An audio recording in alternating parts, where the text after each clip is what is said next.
Selanjutnya di soal 4, yaitu keluar dari sisi root dan login ke dalam sisi user yang sudah kita buat dan menjalankan terminal. Langkahnya, kita exit terlebih dahulu,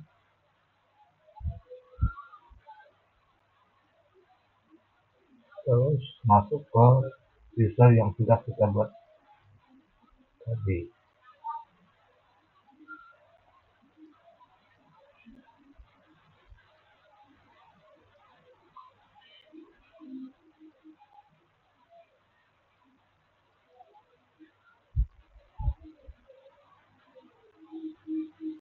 Nah, jadi kita sudah masuk sebagai user yang sudah kita buat.